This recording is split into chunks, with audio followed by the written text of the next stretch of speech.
welcome back to another episode of MGE Table Talk. I'm your host, T. Turner, and I got my first return guest. It's the first time that, we had the return guest, but this guy was very emphatic. Every time we see each other out, he showed me nothing but love about this. But he was like, hey, I'm peeping everything y'all producing, love this show, love that show. When you bringing Table Talk back? And if you know anything about me, listen, I love doing Table Talk, but me being a producer, sometimes I get a little busy and, it be kind of spaced out every once in a while that I can do these. But he would always consistently bring this up to me like, hey, everything look good. When you bring a Table Talk back, though? So I told him, I said, you know what?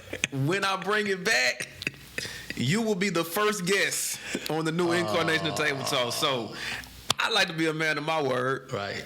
And we got Boxx the Hungry Genius back on MGE Table Talk. Man, it's like a part two. How you doing, brother? I'm good. Thank you for making me bring this back. You made it seem like I come and ask you about your mama, like, hey, how your mama doing? But yeah, when you bring that Table Talk back, I appreciate it. I really love it, brother. Platform great. Then what's crazy, the name of my campaign is No Crumbs Left on the Table. So now I'm back with a campaign that goes with, so yeah, we back on Table the stars align, man. Man, look, I peep you out a lot on social media too, man. Yeah. You move around a lot, man. Yes. You just recently got back from Biloxi, I believe? Biloxi, yeah. We went what was Black going out there? Black Beach, I got booked to perform at Blast on the Ave. It was out on the beach. But then the weather got bad, so they had to move it to a club, but it was dope. It was packed. We killed it, man. Me and my team, we went out there and we did some real promo, put up some flyers, posters, kiss babies, hug people, built some relationships. We was politicking, networking out there, man. I saw a picture that you posted. The owner of the Airbnb, you got him out here on your promo team, man, too? Look, he kept, man, you can ask my cameraman, man, he kept like seeing us move in his Airbnb, but I could tell he looking, it's like 3 black dudes. So I just went on ahead and broke the ice. I said, man, we entertainers, da-da-da. And he was like, oh, okay, what kind of music you do? And he just was, intrigued, Right. So he was like, where y'all gigging at? He was using words like gigging. Uh-huh. And I'm like, look, man, I'm going to leave you all my promo stuff. He say, do that, man. Let me know what's your social media handles. And, man, I'm like, hey, would you mind taking a picture? He said, yeah, man, I hope. I'm looking at a celebrity right now. That's how he was. It's like, man, you might be big one day, so I need to take advantage of this. So. Oh man, okay, yeah. Because I said, okay, Boxx went out here and recruited somebody. He got this man out here putting out flyers and. Man, look. Hopefully he go stream one of my songs, man. Hey, look. You know what'd be funny if he have your posters up in the Airbnb, so when people come rent his Airbnb out, it's like a bunch of Boxx Hungry Genius. I thought about posters that. And everything. I thought about that. I just ain't had a QRC code on it so they could scan it when they come in there. But that's a good idea. I need to write it down. Make it like an Airbnb tour. Yeah. And just leave and pay him something to just keep that in there. Yeah. It ain't got to be forever. Just couple of months. Just keep it in there because And that'll help. Nah, I'm gonna write that down. Now you also, I think you told me you were recently nominated for like an award too. Yeah, the Southern Tea Music Awards. I wasn't able to make it because we still was in Biloxi. I forgot the guy that actually won. Shout out to him. But I just was blessed to even be nominated. The lady called me. I'm like, I was nominated. How did I get nominated? She was like, you had to have 50 people to at least inquire about you for you even become a nominee. So I'm like, man, I appreciate those people. Yeah. And it's heavily based in Lafayette area, so I was on the ballot with a lot of Lafayette 337 area code artists, and I just was grateful, man. That helped raise my profile. I've heard about that award show, so yeah, that's cool, man. Yeah, it's dope. They need to check it out. Get nominated in a whole nother city. I was like, okay, man, hey God, I see what you're doing. So I'm grateful for them. Shout out to Destiny. She's the one that's over it. Okay. Now, I kind of put you out there when I said, you would always bring up the Table Talk to me. Correct. But I always bring up Ice. So when this new album coming? Right. Oh man. Soon. I got the No Crumbs on the Table album. Okay. The last time we talked, I had dropped Pandemic Pressure, the mixtape. Right. So I'm in album mode now. So it's totally different than mixtape mode. Mixtape mode, I'm still writing, the bars are still witty. But when I'm in album mode, every song gotta feel like an album cut to me. You know what I'm saying? Right. So it ain't just bars and catchy hooks. It's more songs with substance, you know, where you could play it front to back and you like, man, this one of them ones. So right now we in the final stages of it, and I keep trying not to listen to beats. Okay. Because every time I listen to a new track, I write a new song and then I replace a song on it. So it's like, these need to be the songs and you just need to go record them and get it out the way. Now, what are you gonna do with songs you replace now? You gonna put like an appetizer out for the songs didn't make the album or something? Yeah, there you go. No, you got done it. Did I jump in your mind right You just quick? jumped. You seen how I smiled. So I'm playing off my record label name, Hungry Boy Records, and then my rap name, Boxx the Hungry Genius. When I put out EPs, they gonna be like appetizers. Right. And then the full album will be a full course meal.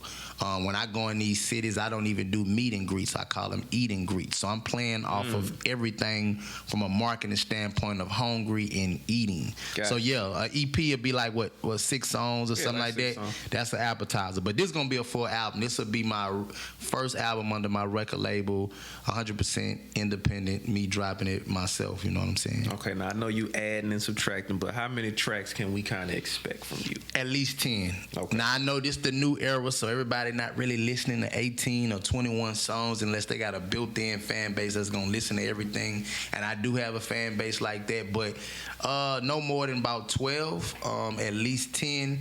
Cause I don't sleep on the 10. I mean, Illmatic was only 9 songs. Okay, so 9. So For some reason, for the past year and a half, I've been seeing 10-10. So I just like, man, I might go with 10. But 10 sounds like a good number though.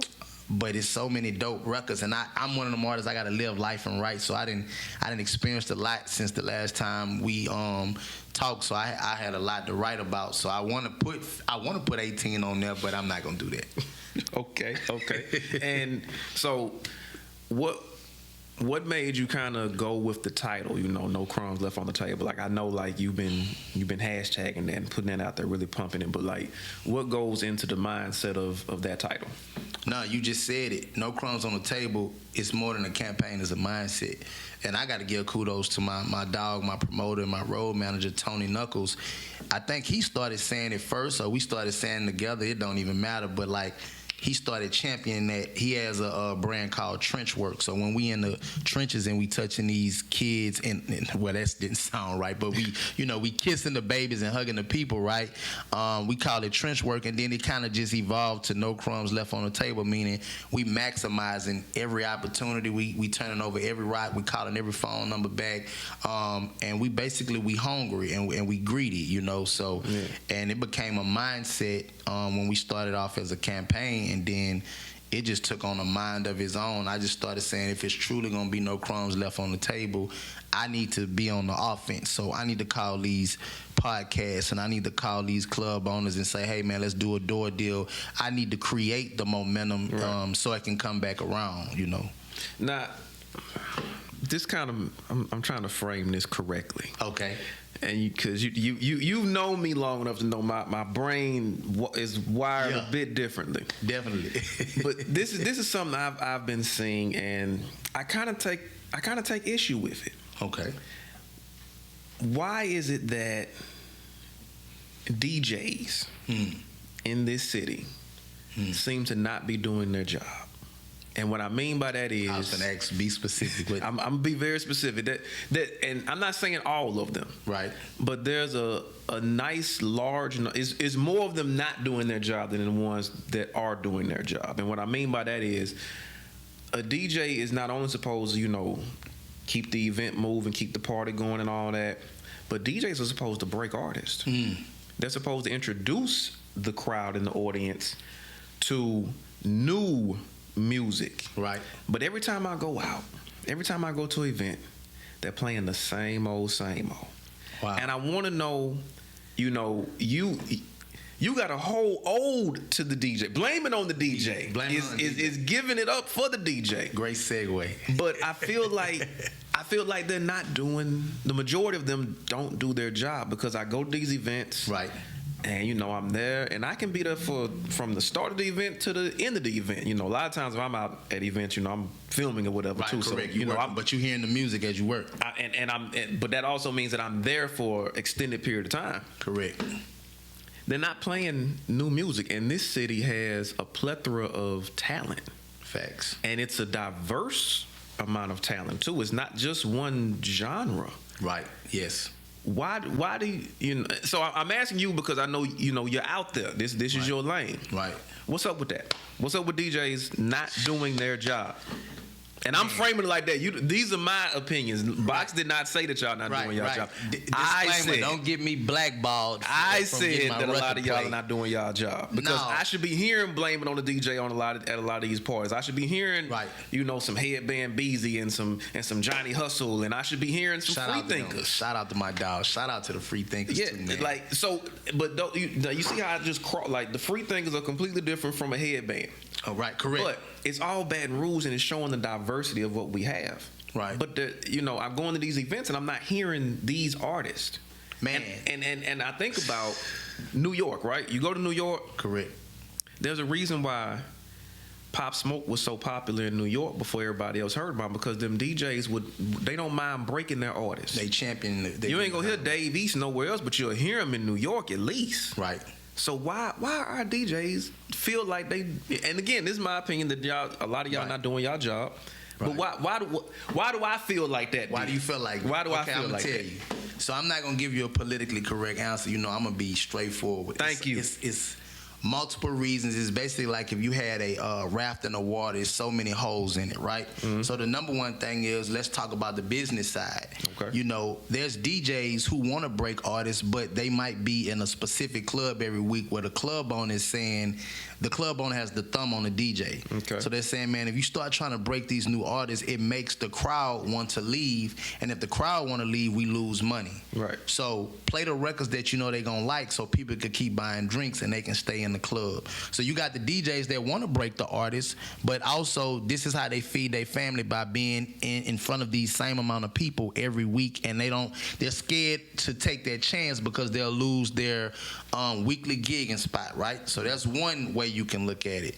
Then on another side, from an artist standpoint, the artist got to still build relationships with the DJs, because it is a lot of talented artists, and the approach be wrong. Hey man, I'm the sickest in the city, play my record. They not showing up at the club early, introducing themselves, proper etiquette. They don't send out what's called DJ service packs, which is the radio version, the dirty version, the 8-bar intro, the instrumental, all of that. So that turns DJs off completely. So they gonna rock with the artists who do come correct, and then you have some DJs that don't focus on breaking artists. They got some DJs that are just into themselves. They have created their own brand. It's like, hey, you're gonna have to get my attention for me to break you. I'm not, finna come and reach out to you.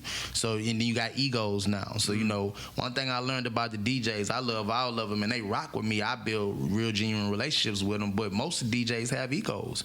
You know what I'm saying? So, hey, by them having egos, what might work for this DJ, it might be a simple call. Hey, how you doing, man? You been all right? This other DJ might want you to follow him to 6 of his events and buy him 5 drinks at each of the event, and shout him out and want you to do a mixtape with him and everything, just for him to say, I'll play your record. Right. So, the thing that I learned is building the relationships with him, but still staying true to myself. But to answer your question, it's so many reasons. In this market, they have DJs that do break artists. Right. The veteran DJs, the DJ Bibles, the DJ Incredibles, you know what I'm saying? And the other aspiring young DJs that's on the rise to be big, the DJ Blacks, the DJ Izzies, the Go DJs, the Fleet DJs. Shout out, I can't name everybody, but I don't know, man. You go to these events and it's more safe to play the songs that the people want to listen to, and you got to think about the ego of the DJ again. If I start trying to break this artist and the people looking like, man, who this is he playing now? You don't want nobody saying you're a whack DJ. Right. So it's an art to breaking an artist too. It's an art to breaking an artist, and then it's an art to breaking a song. So I done seen DJs break a song. They might play the song a little bit at the beginning of the night with people buying the drinks, then a little bit in the middle, then at the end. Then some DJs want money. They want payola. You know what I'm saying? So it's all of them I just named. Glad you brought up payola. It's reasons. You know what I'm saying? It's no one answer I can give you, but those are some of the top key ones. I'm glad you brought up payola, because I was actually, and I think you were in on the conversation. Right. We were on the set of cocktails, and we were speaking with Amber Jules. Yeah, shout out to Amber Jules. Yeah. Very, very talented, man. And you and her both, she inquired. She was like, so I didn't pay to come and perform on this show because on Cocktails we had a segment where we got live performances coming in. Correct. And she's like, I didn't pay to be on here, so how are y'all doing this? And I said, the way that it's supposed to be done. Right. It's a television show. You're not supposed to be paying right for exposure in that respect, because if you're on TV, if you're a host, or if you're a podcast person, or if you're a DJ, right, you're in the position to be a tastemaker. So if I know that you're only playing this because someone paid you, that means your musical ear, your musical eye, your eye for talent, right, wasn't used for that. Correct. You just got money for it. Right. So it's a paid advertisement at that point. Right. So, but we trust our DJs. We trust our hosts. How authentic is it at that point? Exactly. It's not authentic at all. So if we're on the set of Cocktails and Cornette comes out like, oh, that was the best song I ever heard. Right. And you slid her $50 to say it.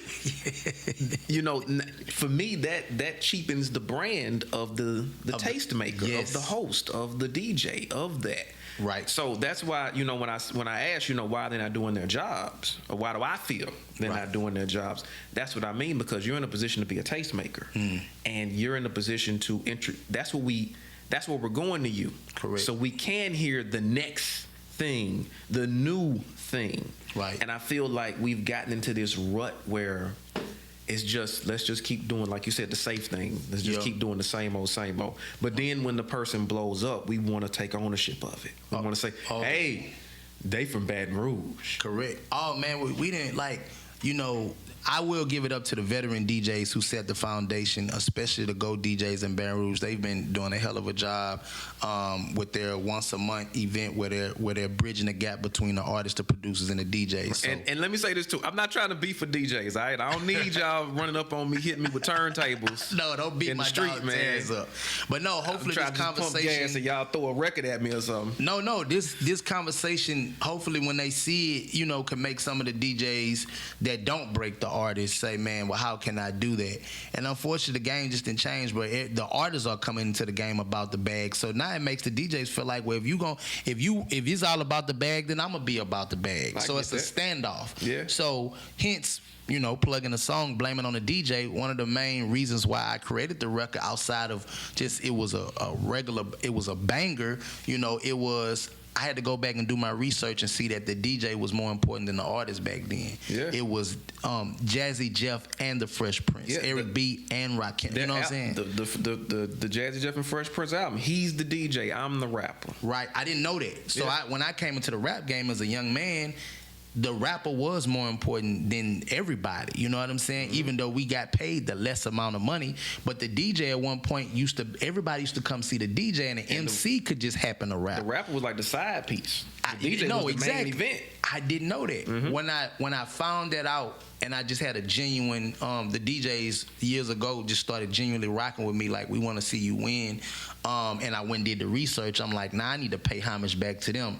How can I pay homage back to the DJs but also make the club move? Right. And that's how Blame It on the DJ came about. So, it is DJs that's breaking artists, and it's DJs that's not. The best thing I could tell anybody watching is, if they're artists, you just build relationships with everybody and let the chips fall where they fall. Because all it takes is one DJ or a couple of DJs with influence that say, we finna get behind this record, or get behind this artist, and you out of here. And the DJs that's not breaking you as an artist, when your song get hot from the other DJs, it's gonna make it to that DJ database, and they ain't gonna have no choice but to play the record, because every other DJ around them is breaking the record.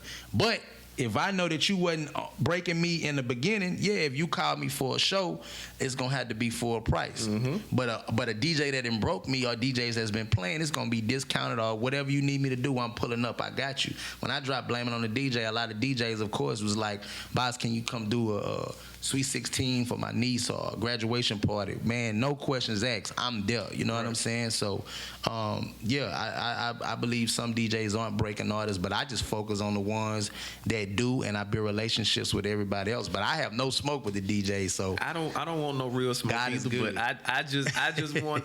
That was a question that had been burned in my head, which leads me to another question. Okay. Because we talked about the business aspect of it. We talked about club owners and venue owners, but I have this thing where, I felt like all of us should have learned about the circle of life a long time ago. Everybody saw The Lion King, right? Yes. It's a circle of life, right? Right. Everything feeds everything. So you have the artist, right, you have the DJ, and you also have the promoters. Now, I got a little issue with the promoters too. I'm sorry, man. Okay, I invited you on the show to have a gripe session. He with the straight BS today. All right. Man, this is table talk. I'm gonna put some smoke in here or something. Okay. Hey, man, go there. So my issue with promoters now is they will book, out of town artists, big artists, and which they're supposed to. Right. Circle of Life says get the artists that are from the area too. To open up. And this isn't just a give, like, oh, we're just gonna give it to you. No. I'm talking about the people who are really doing the work and are talented. Not just doing the work, but are talented. Correct. So like you were saying how, send the DJs the clean version, this and that. We see you. You're always out and about. But also, you're talented. Well, I appreciate that. Why are we not getting artists like you and, Fluff and Hustle and these artists who we know? Fluff and Hustle, man. Right. I was just listening to her album today, actually, and I mean, I haven't put it in yet. So Fluff, by the time this come out, I've been heard by it. I'm 3 songs in. I'm like, this girl is talented. Very. First time not segue, but sidebar. Like the first time I literally seen her perform, everybody in the club put out their phones. Like she instant star. I asked her how long she had been doing music. She said 3 years. I was like, what? Yeah. So yeah, shout out to Fluff, man. Y'all she go has stream her album. Presence about her. Yes, she has the it factor. Yeah, but I see, like when these larger artists come in, like the promoter can book an artist from the area just like an opening act. Right. I feel like you do that. Number one, that builds a relationship with that artist, because now if that's that could be the key factor in that artist's career, right, that catapults them to the next level. Right. If you're intricate in doing that, now when that artist is on this level, it's easier for you to then book them to come to perform for whatever event you got. Yes. 2, if you help raise that artist's profile, say you get booked to open up, for some major artist or whatever that's signed to a major label. Yeah.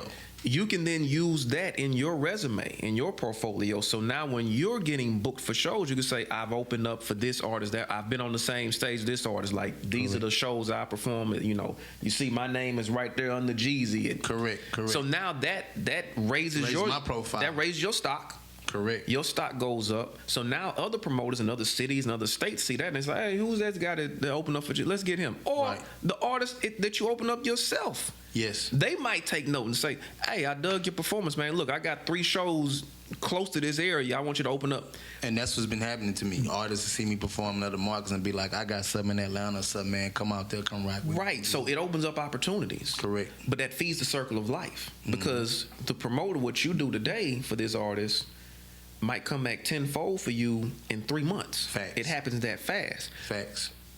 Why are some promoters not doing that?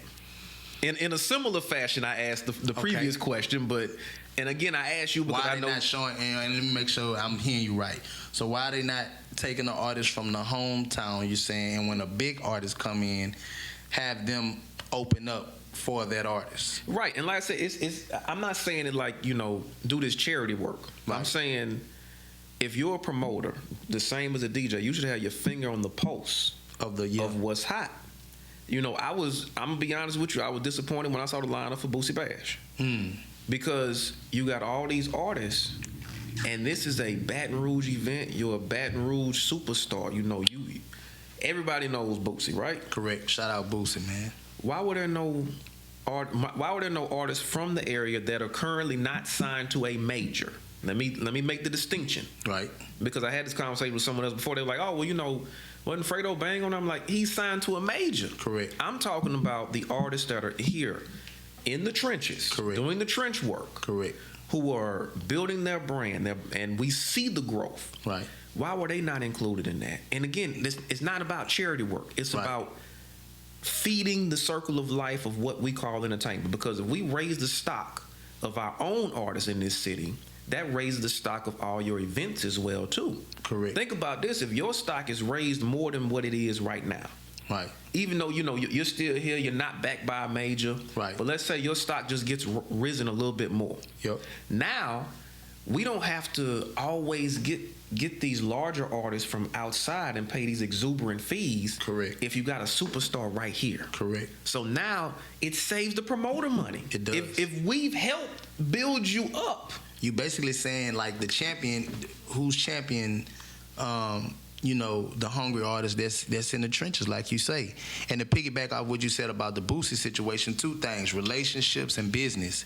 Man, one thing that I do not lose sight of every day when I'm in this, as much as I love doing music, this is a business, and it started to become more about a hustle. So for a Boost example, I don't know his business, but I do know that, for the most part, if you didn't have a relationship with him, he said, boom, you're on my ticket, I'm gonna let you utilize my platform, you had to pay to open up, so hey, I need to get my money back from, putting on this event or whatever, or the funds could go whatever. That's his business. But my thing is, if you're setting up the mini dome, come on now. Hey, it's relationships. That's why I say the relationship I get to that get you on stage, or the business, or are you paying to get you on stage? I get that too, but okay. How many times have you been on social media and you see a celebrity and they're like in a different city, right? Mm-hmm. And what's the first thing they want to do? Hey, y'all, what's the best place to eat here in this city? They want to tap in. They want to tap in. Right. Why are they not tapping in that same aspect? That's my question. When you go to these different cities, you're asking, okay, where's the best club to go to? Right. The restaurants. Right. Where can I get some clothes? Because I want to feed back into that ecosystem that's there. Correct. But yet, you're not feeding back into the industry that you're in. That's a question you have to ask them. You know what I'm saying? Well, I'm asking your opinion on it now, right, because I know you can't answer for them. Right. But right. I'm saying, and it's not even the artist's job to do that, but I'm saying the promoters and the DJs. It goes back to that too. Correct. Again, I don't throw a turntable at me. Don't hit me with a flyer. Don't hit me with a club flyer. I don't want to come out and on my car. You didn't spelled out, died with flyers on my car. But these are questions that I feel like need to be asked and put out there, because more and more I'm seeing we're constantly propping this up, and it goes not even for the music industry too. I mean, right, for the entertainment industry. Baton Rouge, will book a comedian from New Orleans at 5 different venues within 3 weeks of itself. But then you've got comedians right here that you won't say, let me include this in that show too. I have them opening up on the ticket or something. My question is, are New Orleans promoters booking Baton Rouge comics the way Baton Rouge promoters are booking New Orleans comics? No, we know that. Or are we just wave riding? That's a great question. That's why I always tell people, bro, that's why I champion bet on yourself, because what you basically saying is no one is coming to save you, right? So it's like, I gotta, if I want this type of, like you say, I gotta go to this. In my mind, okay, if I want to be a part of the Boosted Badge, if I ain't getting no call, I need to make some calls, or I need to go out there, because that's just my thought process, because I can't let it come to me. But piggybacking off what you said, it makes a lot of sense. Why the promoter is not going take the hungry artist that should be on the stage just as much as our other local talent that is buzzing, right? That I really don't know, but all I can really, my opinion is, it's still a business. Hey man, you could pay, either you haven't gotten yourself hot enough to me to where I can call your phone, which means I need to work hard as an artist, or number two, you need to pay for this performance slot so I can know that you got some skin in the game and I can know you serious, and then maybe I'll start calling you back down the line. But what I tell people is to build their own, because at the end of the day, if you build your own and you create an undeniable following, the phone gotta start ringing. So then it gets to the point, and me and Jules talked about this a while back. She was like, I think one time she told me, I heard her telling the DJ, she was like, man, sometimes you just need that right cosign or something like that. And I say, yeah, but I say, man, you want to make yourself so relevant to where when people put on events, it's disrespectful if your name don't come up in the conversation. So whether I get a call or not, is I'm putting together this show, man. We got to call Boxx. We need to throw Boxx on there. man, an artist finna do a song, man, you know you need to get Boxx on the feature. You just be everywhere and you be so undeniably good and you bring more value to the point that it's disrespectful if they don't even bring your name up in a convo, they don't bang your line, somebody not speaking of your name in a room. That's just how I perceive it. So, okay, I would have loved to have been on the Boosie Bash, but I didn't get a call. I know I've been working, so in my mind, I take that as, hey, I could have made a few calls and got on there. I probably would have had to pay, but if I wanted to come from it being earned, then, hey, I need to put in a little bit more work because that means maybe I didn't garner the attention of the people that thought that this dude need to be on the stage. You know what I'm saying? But I've always just kept my head down and I've always worked. And everything that I eventually wanted, I attracted it, and it feels much better when you earn it that way. So I'm for the underground artists. You can ask a lot of artists in Baton Rouge. Boxx be calling me. I mentor a lot of artists because the people that you asking why these things are not happening, I try to be this for the hungry, starving artists like myself. So I'm calling artists saying, man, I just heard that record you performed the other day. That's the one. That's the hit. You put your money behind it. Yeah. I don't know if nobody else telling you that. Hey, man, look, I seen you perform like this at the showcase the other day. Outside of the showcase, you need to be kind of setting up some more stuff so you don't just depend on the showcase promoters, things like that. So I try to be for some of this area in this region what I see that other people aren't doing or they just not paying attention to when it comes to us. Because the starving artists will continue to starve if they don't know that it's a business.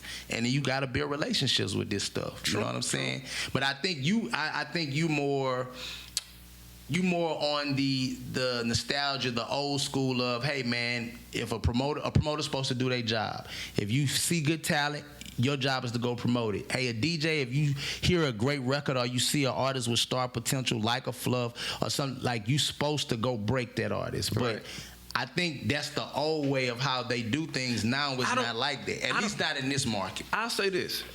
I wouldn't even classify it as an old way. I'll say that it's the right way. And the right way is being overshadowed by... Yeah, no, so I didn't mean to say old way. The now way. The right way. And I'll say that, and let me say this too.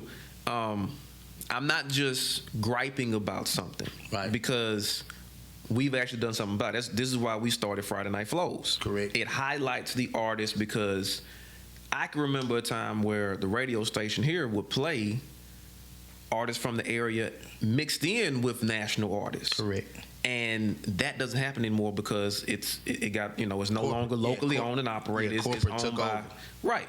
So what we saw, with Mad Game is, okay, how can we fill that void? Because the artist is looking for a way to get more validity in their art. Correct. And the way to do that is to get someone to play you, and not just upload your music, because that's something that you can do. But the way that you can lend a little bit more validity to these artists is to give them a platform. Yes. So that's why I put up my own money, own production, and we did Friday Night Flows as a way to try to highlight these artists. Your video got a lot of play. Man, I appreciate it. We play your video. Thank you so much. But that so you controlling your own narrative though. That's dope. And that's what we have to do. Platform. You know what I'm saying? When you control your own narrative. So I don't want people to think I'm just up here just having a gripe session with Boxx. No, I actually did something about it too. I just want everyone to do something better. Like, just be the best you.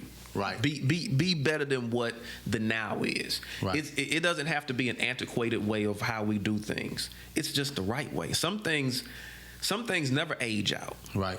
It's a right way to do things, and then it's the microwave way that we're doing things. And I think it goes back to one word that I always stand on: leadership. It's people sitting down having these tough conversations, saying, what can we do to make the infrastructure of the music scene in Baton Rouge different. We have a lot of artists, like you say, that aren't just street artists. They make a plethora of music with different type of sounds and vibes, but we're all not on the same page in terms of like what we always use, like in Atlanta. When Atlanta know that this is the next artist to come out of here, they champion that artist. Right. See what I'm saying? They get behind them. In this city, that is not so. It's every man for themselves. If we're going to just be totally transparent. So, and I do think so, to go back what you said earlier, that also might be a reason when our artists make it out, they ain't nobody do that for me. Right. So I ain't, you know what I'm saying? And I'm not I'm not with that thought process, but I understand that. Right. So it's like, man, you wasn't out there when I was, doing the open mics, when I was passing out the flyers, when I was asking people to champion me. So I had to create my own way. So now I get on, you want me to turn around and leave the door open for you. So you got artists that feel too, if I had to get it out the mud, you got to earn your stripes too. And I don't see nothing wrong with that, so I don't even let it bother me. I just get up every day knowing that I just need to go ahead and earn my stripes and keep pushing, I feel that, but it's also like an abuse mindset, Somebody got abused and then they go abuse somebody else. And that's why I do help out as many people as I can. I only could be the change that I want to see. Right. Rest in peace, Jay Dirty. Shout out to Shantae on the track. Big J, DJ Renee. All these people have touched my life and mentored me in this business. And they had their own things going on, so they was able to give me gems in passing. Jay Dirty would give me a lot of gems while he was pushing Down Bad and while he was managing Mr. Kane and Scotty Kane and them. And then I have DJ Renee. She was working with a lot of other artists when I met her.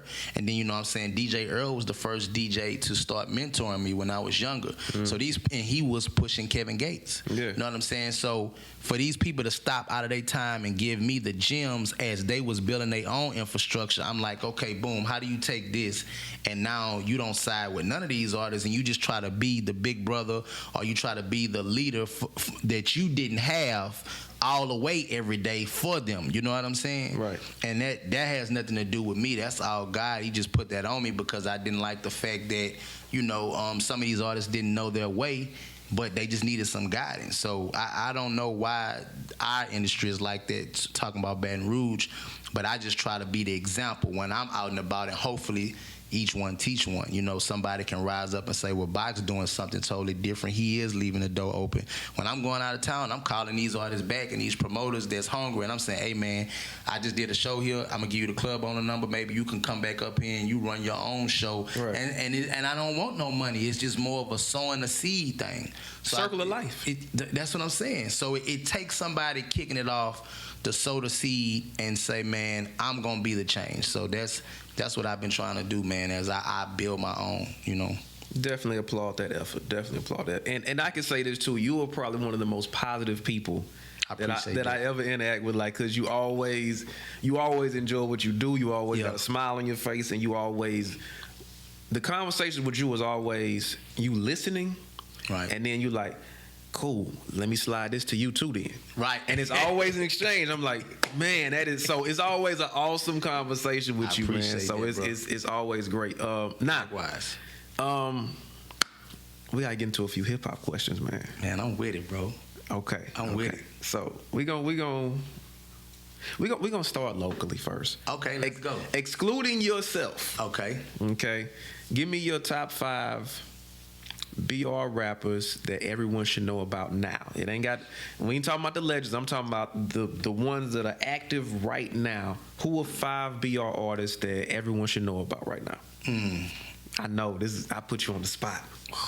Okay. It's almost like that show where they eating the wings and you just gotta that they should know about. That everyone should know about. There's a talented young man that DJ Be Real has been working with, and also my producer Carter Boy Fresh been working with, named Dubans. Dubans is very talented young man. He come from the trenches, but his song structure, how he write, he's young, but he has a lot of wisdom in his songs. So I would say Dubans, and this is no particular order. Obviously, we didn't promote the hell out of you, Fluff. So definitely Fluff.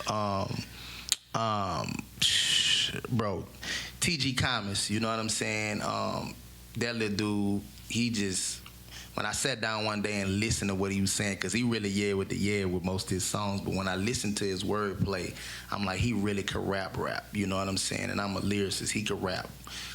So I would say TG Commons too. Number 4, man, I know it's hard, ain't it? This is crazy. You said top 5 that they need to know about. Mm-hmm.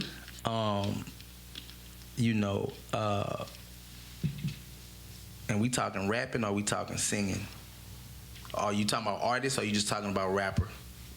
from Because I Baton didn't Rouge. name rappers so far. You have from Baton Rouge. I tell you what, we'll just say artists. We'll just say artists. Number 4 would be Porter Boy. Porter Boy is very talented. Porter, yes. R&B singer, but he, man. I remember when he ventured off into doing more of the rap. I was like, "What you doing, man? You got a voice. What are you talking about? You gonna rap? Like, no." That dude is extremely, extremely talented. Yeah. Porter Boy, number 4, and then number 5, man. Can I do an honorable mention too? Yes, you can. We'll let you get a 6-man off the bench. Okay, good. So number 5, I would say Amber Jules, not only because she's talented, but she has a hell of a work ethic, you know, and she's serious, and she reminds me so much of me in terms of she's not gonna put the music out, and she's gonna go with her own plan when she do everything. And she asks those business questions. She's inquisitive. She's a thinker. And she gives a dope performance. And the honorable mention, I'm gonna bring it to the home team. My dog and my producer, Carter Boy Fresh. He can sing, he can write, he produces like no other. But his melodies and his harmonies, and man, he's different. So, you know. Very interesting. Very okay. Well, you know, and there's way more artists than that I rock with. So don't kill me. Shout out Big Dude. Shout out. But he put me on the spot. But it's way more. Man, it's way more hungrier artists than that. You know what I'm saying? Okay, yeah. Very solid list. Very solid list. Now, give me your, because I think last time we talked about this, but I know even with me, sometimes mine shifts a little bit and changes. Okay. Give me a top 5 hip hop artists. Okay, solo. Rich Homie Quan. Okay. Rich Homie, my dog. Fab. Okay. You know what? I'm gonna go a little bit newer. Joyner Lucas. Okay. And then we got 2 more, right? Mm-hmm. Young Dro. Okay. And I'm always keep tipping though. All right. Okay. And you kept it almost solidly Southern. Correct. Where's Joyner Lucas from? No, New York. Joyner Lucas is New York. Okay. So, yeah. But you majority was Southern. Okay. Yeah. I like that. Yeah. This is the thing that always kills me too. When Fab is New York. Fab Brooklyn. Is New York. Yeah. But still majority Southern though. So. Correct. I love them. This is what always killed me though. Like, even like when, you know, like in the 90s, early 2000s, you know, they would always sleep on the lyricism that was coming out the South. Right. You know, and I think it's mainly because our production was just different. Our production really knocked. But you can't sleep on the lyricism. When I think about Southern lyricists, you know who I think about? I think about 8-Ball and MJG. Correct. People sleep on that, but they would have layered lyrics, and it's like, oh my gosh, you just say that, like that's amazing. Right. You know, you listen to somebody like a Bun B. Right. You know, everybody says, you know, three stacks is that, but we can't forget about Big Boy. No, we can't. Big Boy can rap. Right. And I mean, like, there was a time that Big Boy was looked at up here before you looked at 3 Stacks. Correct. You know? Then 3 Stacks just went into another stratosphere. He did. But I think there's a difference between being a hell of a lyricist and then also being able to be a hell of a lyricist and a songwriter. True. You know what I'm saying? Because some artists can only give you a dope verse, but they can't structure a record. I call it the Cassidy curse. Okay. Call it the Cassidy curse. Explain what that means. You know, Cassidy, even when he was, you know, affiliated with Rough Riders and Swiss Beats and all that, he was full surface. Yeah. He would always sharp lyricism. Yes. Can't nobody name not one Cassidy song. Go ahead, name a Cassidy song. Well, I ain't gonna stun on Cash. You know, you got the 6 minutes, then you had to come to my hotel, then you had the AM to the PM. I'm a hustler. Okay. You know, so I used to, you know, I used to listen to Cash. I got you. Right. But anything after that original album, because he's put out more albums since then. Oh, that was on that first album. Of course. Yes. You know what I'm saying? Yes. So it's. And I ain't poking at Cassidy, you but say the Cassidy effect. Yeah. But like I guess I'm saying I have more of an appreciation for artists, even though I'm a lyricist. But when you have lyricism and you can actually write a record, meaning you know what I hate, bro? I hate hearing a song where the verses have nothing to do with the hook. I hate that too. I hate that with a passion. You know, I don't care how. When Wayne started doing that, he lost me. You know what I'm saying? Shout out to Wayne. I'm glad you said that because people get mad at me when I say this, but listen, man. We keep putting Wayne in this GOAT talk. Well, Wayne is in the GOAT talk, but he lost me. I don't know about that. Wayne peaked years ago. No, Wayne is in the GOAT talk. If we talking about just rapping, but we talking about overall artistry, Oh, come on, putting on songs. And all right, so and I know I'm gonna get some flack for this. who would but you come put on, top man. 3 GOATs? Top 3 GOATs, like of all time? No, in the past. Because yeah, that's hard to In the do all past time. 20 years. In the past 20 years? Mhm. Ooh, put me on the spot now, huh? Yeah. You reversed the game on me. You was waiting for me to step in this. Boxx put you in the box. You got to put Wayne in top 3 GOAT in the past 20 years. It's no way you can't. And I'm gonna let you slide with your boy Jay because I know you got Jay-Z in one of the slides. I'm gonna put Rick Ross in there. Okay. And we talking in the last 20 years. You got to put Last Ross 20. in there. So would you say Ross, Wayne, and M? Nope. Nope. I mean, no, not Ross, Wayne, and M. Would you say Wayne, Jay, and Ross? I'm gonna say Ross. You don't want to let Wayne get that spot, man. See how you stunning on Wayne? Well, no, look, because this is the thing too. Because we say in the last 20 years, Jay has been active the last 20 years, but not solidly active. So I was actually going to exclude Jay. Okay, and who would you That replace surprised Jay you, with? didn't it? It did. It surprised man, because you are a Jay stan. He's a Jay stan. And watch this. I'm a Wayne fan, but not as big as I used to be because he just went into a whole different.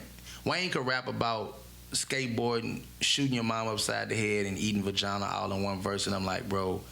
Of course, we want some type of validity, but I'm like, I know you're not doing. Okay, I'm beyond with you. You want to know when?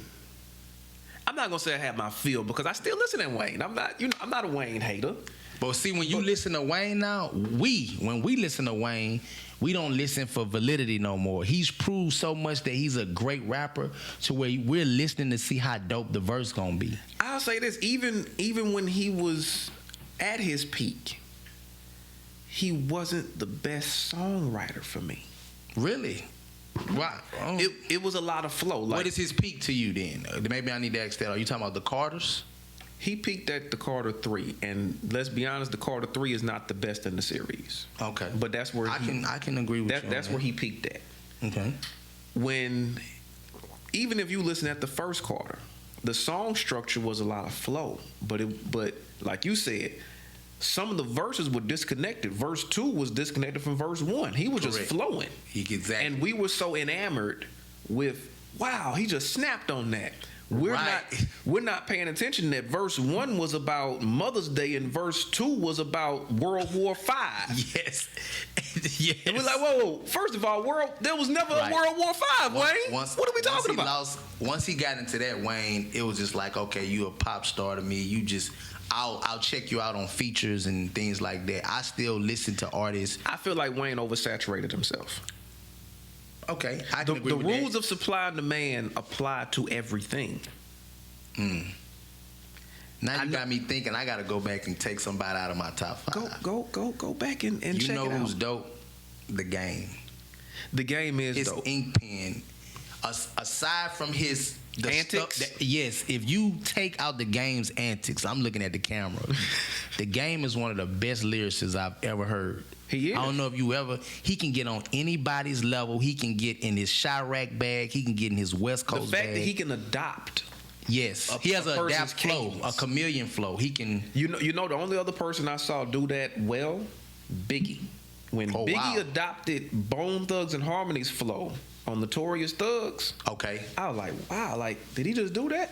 Yes, and sounded better than them at it. Game can do that. Yes, with an artist. So you are right, and he deserves his name as being the Game. But he's a great songwriter. Like, yes, you can't listen to a full Game album and be like, and you. That's how I create albums.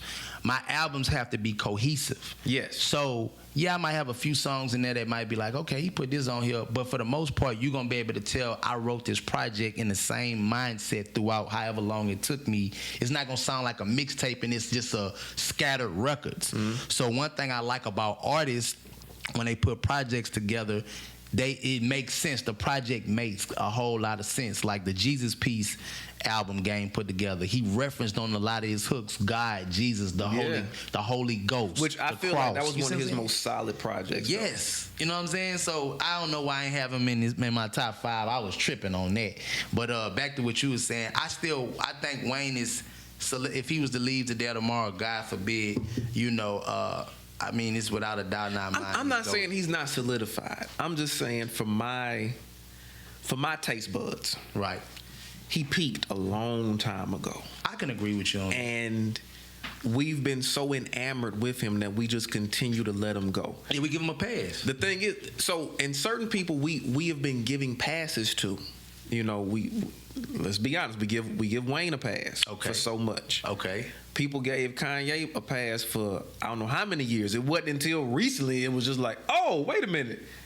This man is off his meds. I'm like, he was off his meds 10 years ago. Y'all just caught this? Okay, so watch this. This is my last question. And let me say this about Kanye. A lot of the stuff he says is not false. It's how he wraps the package. Oh, yeah, correct. Man, Kanye, I'm going to be honest, 95% of the things that he say, I believe him. And it makes It's just sense. how he wraps the package. And then he lose you because then he'll go say something crazy like after he done said like truths for 30 minutes. Well, it's like, when he basically soft-shoed in the White House and told Trump he was his new daddy, I was like, and this ain't even no Trump hate. He could have said that to any man. I would have like, what are you talking about? Right. I feel like you're my new daddy. I put this cap on. It's like I feel like Superman. It's my cape. Okay, so do you think that was intentional or he was off his I think everything he does is intentional. I'm gonna be honest with you. When I said off his meds, that was just like a colloquialism. But so you think that everything he's doing is intentional, he's not crazy? No, he's not crazy at all. Okay. I think everything he does is very intentional, deliberate. He knows exactly what he's doing. I do think that. I also do think that rest in peace his mom. I think she knew from the Kanye documentary that he was always going to be a kid that was going to cut outside of the lines. Mm-hmm. So she was smart. She just created a boundary around him to where he cut outside. I think the she lines. was definitely his filter. Correct. I don't even think he would have went the Kardashian way had his mom. I don't think he would have either. But I think what's the saying they say? Money doesn't change you; it just enhances who you really are. Correct. So without his mom in the picture, that's who she was trying to keep him from not becoming full blown who he is now. There was no guardrail. None. The training wheels were off. Go ahead and ride free. Oh, this man went commando. There was no underwear on. He just out there swinging and banging. And everybody else around him depends on him financially. See, my mama could call me right now, no matter how much money. Yeah, and I'm gonna listen because that's that truth serum. Correct. So, but when you got people who are around you and everybody's on your payroll, they gonna tell you, oh yeah, that look good, that's all good. Oh yeah, you know what? I would wear them backward shoes. Man, you put out some homeless looking clothing. Yeah, that. Hey, I think about that all the time, and then one day I just sit and think about it, like even with the R. Kelly situation, I'm like, y'all knew that he was doing this for over 20, 30 years, but then when you think about payroll and, And the parents. Let me say this, too. Why are we not holding the parents responsible? We're not holding nobody responsible. Except for that one guy. Bro, I run. And I ain't capping for him. I'm just saying, let's just keep it a buck, man. Like, I'm not capping for that guy. No, not I'm at saying, all. but it takes a team. We can't have selective outrage and only get mad at that guy when you got parents serving their kids up. I wish I would be a parent talking about, I'm going to drop my 14-year-old daughter off to go do a studio session with R. Kelly. Yeah, even if you hadn't heard of those rumors. Yeah, I'm not bringing my 14-year-old daughter in a studio with any man, rather that. And his songs is about sex. Right, no. But when I thought about it, it took me running my own label, and I'm like, I'm thinking of the day-to-day stuff we be having to do. I'm like, yeah, they protected this dude. It's no way. It wasn't like he was sneaking off going, do this, and his manager didn't know, and his road manager. Oh, it was like, in plain sight. They was recruiting for him. Yeah. You see what I'm saying? So, and then it took me starting being around the artists in the industry and seeing these artists on drugs and things like that. And I never call on nobody's name, but it's like, I'm like, oh, that happens too. So sometimes the artists that make the best music be on the most drugs. But it's like, okay, the team know this is when they crank out hits. So we might not go look for it for him, but if he happen to go get some dope, but we can get him a 10-hour studio session, he crank out some more hits, and everybody can keep getting paid. Nobody stops that process. I forget who did this interview, but they said that DMX did a whole like gospel rap album. Yeah. In the span of like I don't know how many hours. Like he was just in the studio, but like he was high. Like he went I didn't hear that. I heard he did a gospel album, but I didn't know he did it that fast. They said he went out on the roof, smoked some crack, came back down, and cranked out a whole album worth of gospel rap. I could believe that. I could believe that too. I heard when he came to BR, he was in the trap. He was in the trenches. You know what I'm saying? Yeah. So, I've heard stories. Rest in peace, DMX. But I can believe that. Yes. So I don't know. But it kind of goes back even to like you were saying. People look at just their bottom line. You know, if you look at these major labels, there's a reason why rap beef was perpetuated so much because they know, oh man, people get paid off of this. The numbers are gonna go up, and even if the guy dies, it doesn't matter. His album's gonna sell out the roof. And the VP of Arista Records or whoever, their kids go to private school and they're driving into a gated community. Yeah, it never touches them. Yeah, so it's like it's no. What's the word I'm looking for? It's no vested interest. No. It's like, okay, do you think this is a hit? They're going to ask an A&R. They have no connections with our community. And then, you think it's a hit? Okay, let's sign them. I remember they had, who was it? Leo Cohen was on the Breakfast Club. And I'm a big Dame Dash fan. Dame be bluesing him. You know what I'm saying? I love Dame. Look, I purchased Dame. I purchased his clothing. I'm a Dame student. Have you bought his new shoes? The Boxx. I haven't bought the shoes yet because they look fly. They do. I saw him. I was like, look. And if you know anything about his clothing line, it's Dusko Poppington. Shout out to Dame. I'm not on his payroll. I'm just plugging what I like. I love Dame, bro. But the material is like really good. It's 100% cotton and it's made in the USA. Wow. Right. So you got it down to the T. Yeah, well, I mean, again, I order things. I got the socks and the shirts and the sweatshirts. I got a quick question for you. What's up? What's your, and I'm asking this because I got mine. So what's your Mount Rushmore of influential entrepreneurs? Dame is one of mine. That's why I'm asking. Your Mount Rushmore. Just hip hop entrepreneurs. Hip hop entrepreneurs, like the Master P, Dame. Okay. Yeah. Definitely, Dame is on mine. Okay. You got to put Jermaine Dupri on there. Wow. You got to put Jermaine. I thought I was the only one tripping. Jermaine Dupri is that guy. Yeah, I don't feel like he gets his just due. And we talk Mount Rushmore, so I only got two more. Jermaine Dupri is that guy. You got to put Puff on there. Yeah, definitely. Got to put Puff on there. Okay, that's good. So you got Dame, Puff, Jermaine. Yeah. Entrepreneurs. See, this is tough because, I mean. And these guys don't necessarily have to been in dead music themselves. They just hip hop moguls or that.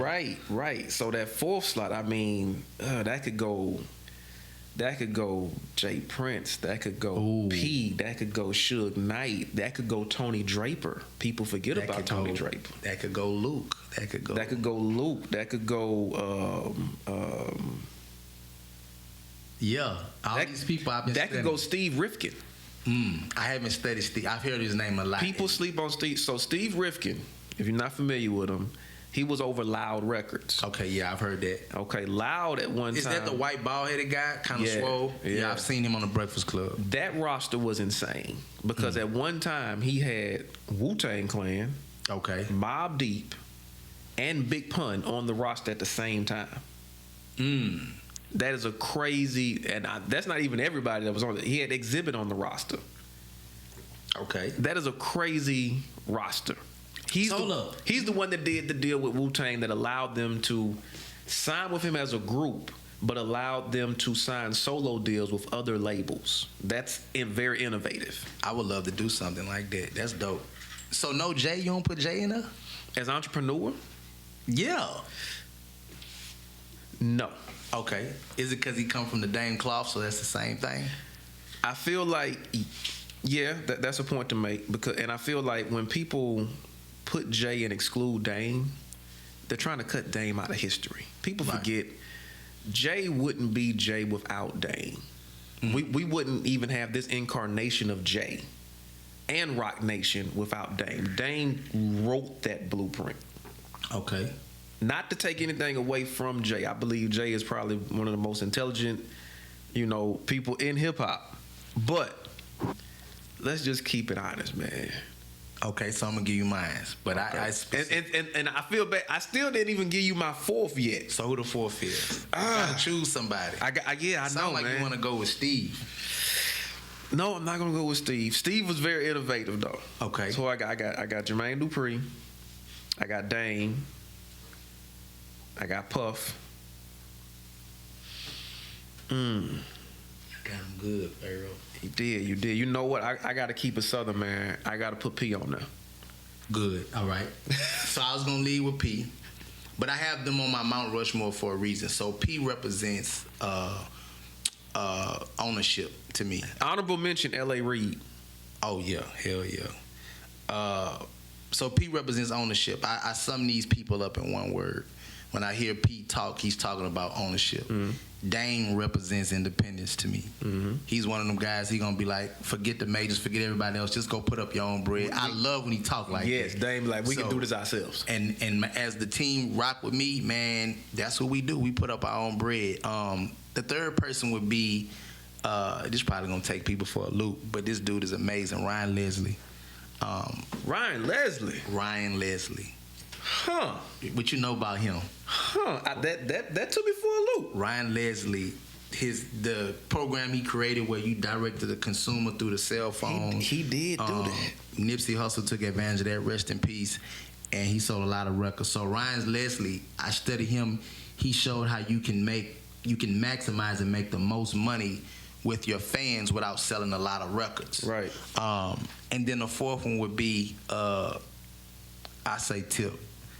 And when I say Tip represents diversity to me. He's a businessman, but Tip, he's always showed me that I can be multifaceted and stay true to myself as an entrepreneur. So one day I can wear a suit and tie, the next day I can wear the trap clothes. True. And one day I can be a leader, an activist, and I can still be all of those and be true to myself and not have to. I can live in multiple worlds. Yeah. But those are the four people that I lock into when it comes to virtual mentors, and I go watch their YouTube videos, and then I go take action from taking notes. Man, okay. But when Dame has made me quit a lot of jobs, let me say that. I be emotional at a job, boss act like he won't play on my top, which I wasn't gonna let that happen anyway. But then you go listen to some Dame, he like, you a boss, woo da whoop, and I'm like, you know what? The hell with this job. You can't go listen at Dame at a Dame interview and even feel bad about yourself after. You be like, you know what? I don't need none of this. Yeah, real talk. I can take on the world now. Like, man, he give you that, and then P just gonna give you that. He gonna make sure that you cross all your T's and dot your I's. But I can honestly say that. Honorable mention, Killer Mike. Okay, I know he's a businessman, but I don't know in depth about. I know he's about the black banking and everything like that. Killer Mike owns a lot of real estate in Atlanta. Wow. He owns a couple of barbershops. Like, I've heard that. I did hear years. What he shows, what he tries to showcase is that you can do this on what would seem to be a smaller scale, mm-hmm. and you can generate large dollars just like everybody else. Right. But if you look at his operation, it looks smaller than the ones that we mentioned before, but it's so much beneficial, so much more beneficial. But I got to give an honorable mention to Killer Mike. But guess what? I mess you up. If I had an opportunity to meet all those people, I probably want to meet Dame. But you know who I really want to meet? Who that? Tech 9. Tech Nine is a beast. The fact that this man has a warehouse for his merchandise and all that, and the fact that he's maintained independence for 30 years. I think he's like the richest independent artist. Yeah.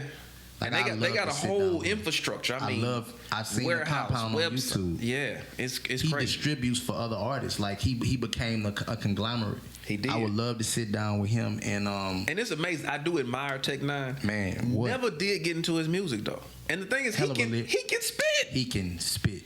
He's like Twister. And I feel bad about that because I'm like, everything about this guy I like. Yes, he's just not mainstream. Well, but you know what threw me off with Tech Nine was the face paint. Yeah, he does have the insane clown posse mixed with the gothic, but he's lyrical delivery. That's what always would throw me off in in his early years. I don't think he does that so much now. Yeah, he has but you know that when I went and watched the YouTube video of the guy that put the money behind him, that's what he said. He was so different. He was like a furniture salesman, I think. Correct. Yeah. And Tech Nine was signed to 4 deals. He was in a bad deal. Yeah. The dude came. They didn't know what to do with him. He was basically like a Lady Gaga. Mm-hmm. And the guy bought him out of all the deals and said, "Hey, I think you dope. I own a few businesses. I got a furniture company too. He just asked him, what do you need to make all this work?" He named the price. They did a joint venture, and they've been business partners for years. So, man, if this gets to Tech Nine, I would love to meet you, bro. I pay for me and my team to come out there, consultation. I would love to go meet with him and really take some real notes, because I'm into the real artist part of it now, right, where I'm going to my shows, I'm selling the merch, I want to get the endorsement deals, the licensing, I want to maximize in everything, not just depending on shows and verses. Right. You know what I'm saying? So, shout out to Tech Nine. I know we mentioned P, right? Right. I got a slight gripe with P right now. Okay, man. Don't do my dog, man. No, well, I'll say this because he has this thing that he's been saying like for the last year. Okay. Product don't talk back. He say product don't talk back. P been on that wave. He's been on that wave. Now here's the thing. Mm-hmm. That sounds good, but you still have to look at the undergirding of that comment, because do you think it's misleading? It's very misleading, because he's basically saying, just invest in product and you'll be fine. Right. If somebody takes that at face value, it's like much more than you got to look at, okay, but whatever business you're in, you're always in the people business. Facts. So when he says stuff like that, I'm like, that could be completely misconstrued, because on the surface of that, it sounds like don't invest in people, right, just invest in product. But unless you're going to be the one selling the product by yourself, taking all the phone calls, like no one can do that, especially if you're trying to expand your operation. Man. So you're always going to be in the people business. And I understand what he was saying in the context that he was trying to say it in. It's similar to like when Dan was on the Breakfast Club and people were like, what is he talking about? I'm like, I get what he was saying. It's the package that he was wrapping it in. Clearly, everyone can't be the boss. Correct. Because if everyone's the boss, then there's no workers. Who are you the boss over? I have a saying I made up years ago. It goes, people bring problems, but if you master how to deal with people, they can also bring prosperity. Right? Oh, that's a bar. And real talk. Yeah. And the first piece of advice I got when I got into the life insurance business, I was riding the car with a guy, and he was on the way to a life insurance appointment, and I'm just a new guy. I'm just in the car learning the ropes. And he said, the first thing he told me was, don't sleep with your clients. That's what he told me. That sound like maybe he made that mistake once. No, and ironically, he got terminated from the company because he was sleeping with the clients and he did something illegal. Do as I say, that as I do. Right. But I took that advice, and then number 2, he said, your biggest investment is never going to be a Roth IRA. It's never going to be a mutual fund. It's never going to be this big return that you can get from the market. He said the biggest investment you're going to get is always on investing in people. He always told me that. He say you're going to meet some people in this life insurance industry that are not going to buy life insurance from you when you meet them, but he say you don't need to treat them when you see them in the streets as if, since you didn't do business with me, I don't know you. Mm-hmm. He says it's going to be people that you're going to try to recruit to your sales force that might not ever join you in business, but y'all might do something outside of business. And I just remembered that, and he was right. Some of my best relationships I've established have been through people who didn't become clients at first, but they initially became clients down the end, but we kept the friendship up until that point. And then people that I tried to recruit and give a business opportunity to do what I do, that was like, I'm not interested. Boxx, I think that's for you, but I'm cool. But then we later on did business in other areas. You know what I'm saying? So I say that to say you right. Investing in people is important, and they can be misleading when people say product don't talk back. But also another thing I want people to understand is when you're following leaders and things like that, you have to know how to eat the meat and spit out the bones. Because I've learned in leadership, a leader will teach you only at the level of where they're at that point in their life. So at one point in time, P was in the people business. So when he was in the people business, he was teaching that to his people. But then now he might be tainted from the industry, the people getting on his nerves. So now his leadership philosophy has changed. So you got to watch that when you're following people, because you'll start following a guy or a woman at this level with their thinking at this level. But then 3 to 5 years later, they're different. They have new information, new experiences. So now their philosophy changes, and it'll make you look like you're going with every wind of doctrine. So what I learned is when I started learning from these different leaders in business, whether it's the music industry or life insurance or whatever, I started to develop my own leadership philosophy that I know I won't sway. I'll get a little bit of what you're saying. If it makes sense, great, but I'm still going to stick to my guns. You know what I'm saying? You as a buffet. Yeah, exactly. So my leadership philosophy is a little bit of my personal experiences, my mentor Charles Harris, and my mentor College Temple. With all of that put into a nutshell in my personal experiences and other people who have led me, I've created my own philosophy. But I've learned very quick, man, if you just start trying to follow one person all the way to the end of the earth, their philosophy gonna change as they grow, and they might be telling you some information when they're in year 10 of their leadership, when really they probably needed to be giving you their year 2 of their leadership. Right. You get what I'm saying? Right. So they might be telling you, like I remember I asked my mentor one time, I say, man, do you still set 5 to 10 cold call appointments every day? And he was like, I say, don't even answer that question. I say, I know you tell me that's what I have to do to build my business. I say, but I know you don't, because you make about $90,000 a month. I say there's no reason for you to have to go sit down and discipline yourself to make 5 to 20 calls, because you've built a sales force. Right. But I say, if you tell me to go do it, I say you're number 2. You in the business would have told me to do it, because that's what you was doing. Right. So you just got to understand, when you following people, you need to find out where they at in their journey. Because I've been watching P and I've been following. It sounds like P is like kind of low-key frustrated with people. Yeah. So he like, product don't talk back. But when he was building No Limit, guess what I found out? When I watched that No Limit documentary, I look back, I say, P wasn't no rapper. P was a recruiter. Yeah. He was a hell of a recruiter. Mia X say he showed up at her house. She said I could see the fire in his eyes. I didn't even know what No Limit was about, but she said I was down. Yeah. And he say when he went to go recruit, what's the football player that signed? Ricky Williams. Man, they said they had No Limit gear at the facility. They was playing No Limit while he was lifting weights. He was just creating a marketing frenzy around him. So if you would have got the game from P in that time, you probably became one hell of a people person, because he knew this is what I needed to do to build. But what You know I mean by that is, even where he is now, he still has to be in the people business, because Facts. whoever is manufacturing the cereal, who's ever manufacturing the noodles, that's a relationship. You don't have a relationship with the product. You got a relationship with these people. You're not just 100% hands off. Right. Rap Snacks is a people relationship. Facts. I said, unless he about to go skin potatoes himself and then flavor them and all that, you still, like, whatever business you're in, it's always the people business. It just, like you just said, but in this stage in his life, he doesn't have to be as hands-on. Well, he don't have to be around that many other people. Correct. So where he might have had to oversee and manage the lives of 50 people, now he's not overseeing these people. He's partnering with these people, but he's still in the people business. Man, that's the toughest thing that I've ever had to deal with in leadership, is managing people and emotions. And like you say, you notice about me, I'm very positive. I can tell you my Achilles heel when dealing with people is people who are naturally negative and this woe is me. Man, I'm not that type of person. So I've asked God to grow me in that area, because it's like, I'm the type of person, man, look, if there's a problem, let's address it and let's move forward. I'm still going to be empathetic. I ain't going to be like, oh, don't worry. Yeah. I'm really going to, man, what's wrong? Let's fix it. But we can't sulk for 5 days. No. I don't even want to sulk for 5 hours. You know what I'm saying? Now, it's different. You got a death in the family.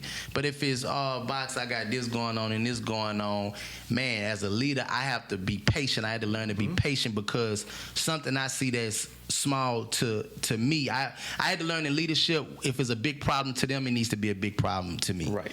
And that was tough when I'm like, man, oh, you dealing with that in your like, mind that ain't as a nothing. leader. You like, my house just caught on fire last night. You talking about your tire just blew out. Right. But I had to learn, they see their tire blowing out the same way I see that my house just caught on fire. And you got to be able to kind of find that balance. Correct. Boy, dropped another gem. Hey, man. Genius Gems. That's what I got. I got a book on the way called Genius Gems. Oh well, we got to delve into that. Yes, it's gonna be a daily affirmation, so it'll be a gem for each day when you wake up. I love that. Boxx, Hungry Genius, Hungry Boy Records. Yes, sir. Tell them again, man. Look, we gonna get the album soon. We ain't got no hard date, but you know. No hard date. No Crumbs. The name of the album is No Crumbs on the Table. The name of the campaign is No Crumbs Left on the Table. For right now, you could just go follow me on Instagram, BOXX_hungry. I keep everything updated on my Instagram. We getting a new website done and a new website for the merch as well. So, yo. Cool. And just one sidebar before we get up out of it. Yeah. You do have really good campaigns because that Vote for Boxx campaign was good, and now there's no crime. You are a master at that. I appreciate so it. I got to give you props on that, man. I appreciate it. Thank you for coming back through. Man, thank you for having me. Go stream, make a move, blame it on the DJ right now. That's out on all platforms, man. We here. I promise we ain't gonna take that big of a break from Table Talk again because listen, Boxx ain't gonna be running up on me saying, "Hey man, I heard your mom was sick. When the Table Talk come back?" No. Hey, look, man, next time I come back, man, I wanna, it's about the team, you know what I'm saying? So I definitely want to introduce Carter Boy Fresh to you, and some, and I'll be calling you, earmarking some artists that's not necessarily signed to my label, but I have my eyes on, you know what I'm saying? So, I tell you what, we can set that up now, man. So okay. You get my information to Carter Boy Fresh. We'll set it up. We get some shot. We can get some. You heard that, Carter Boy? Yeah. See, I said it on camera, so you know I ain't lying. Yes. Look, he got to be a man of his word, not man. Hey, look, I had to be a man of my word. That wasn't even on camera when Boxx was asking me about, hey, when you gonna bring it back? No, I love this platform. I'm grateful, bro. You've always been professional since day one. I joke a lot with my friends and stuff, but when it comes to me doing business, I really take that serious. And you on time, you text, you know what I'm saying? And you give me a lot of lives. So, anybody that's watching this, I just want them to know you solid. You've always done good business, and all you got in anything in life is your face card, man, and your word, you know what I'm saying? So I appreciate you, bro. Man, I appreciate you, man. And like always, just remember, you're either at the table or you're on the menu. We out.